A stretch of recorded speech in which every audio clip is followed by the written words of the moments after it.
అందరితో ఫ్రెండ్స్‌తో కలిసి సరదాగా జల్సా చేస్తూ ఉంటాడు. ఇక అది చూసి బాలు ఒక్కసారిగా షాక్ అయిపోతాడు. దాంతో మీనా కూడా అలా చూస్తూ ఉంటుంది. ఇంతలో రాజేష్ ఫుల్లుగా తాగి బాలు దగ్గరికి వచ్చి బాలుతో ఇలా అంటూ ఉంటాడు.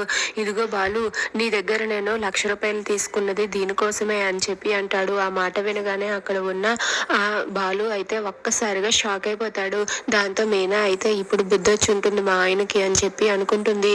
ఇక బాలు అయితే సరేలే అని చెప్పి అక్కడ భోజనాల దగ్గరికి వెళ్ళి భోజనం వడ్డిస్తూ ఉంటాడు. అలా వడ్డిస్తూ ఉండగా అంతలో ఒక వ్యక్తి అయితే, "ఏంట్రా, నీ బాబు సొమ్ము అయితే వడ్డిస్తున్నట్టు ఎంత తక్కువ వేసావేంటి? అయినా నిన్నెవరు వడ్డించమన్నారు, పక్కకు పో" అని చెప్పి బాలుని కాలర్ పట్టుకొని పక్కకు నెట్టేస్తారు. దాంతో బాలుకి చాలా కోపం వస్తుంది. ఇక అక్కడ ఉన్న వాళ్ళందరూ కూడా బాలుతో గొడవ పడుతూ ఉంటారు. ఇక అక్కడ ఉన్న బాలు అయితే వాళ్ళతో గొడవ పడి ఇంటికి వచ్చేస్తాడు. ఇక ఇదంతా చూసి అక్కడ ఉన్న మీనా అయితే, "ఏంటండి ఇది" అని చెప్పి చాలా బాధపడుతూ ఉంటుంది.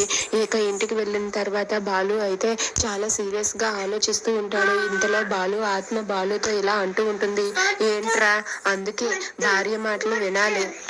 భార్య మాట వినకపోతే ఇలానే ఉంటుంది.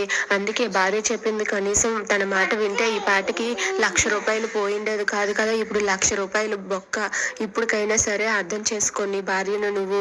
నీ భార్య దగ్గరికి వెళ్ళి క్షమాపణ అడుగు" అని చెప్పి తన ఆత్మ అంటూ ఉంటుంది. దాంతో బాలు అలా ఆలోచిస్తూ ఉంటాడు.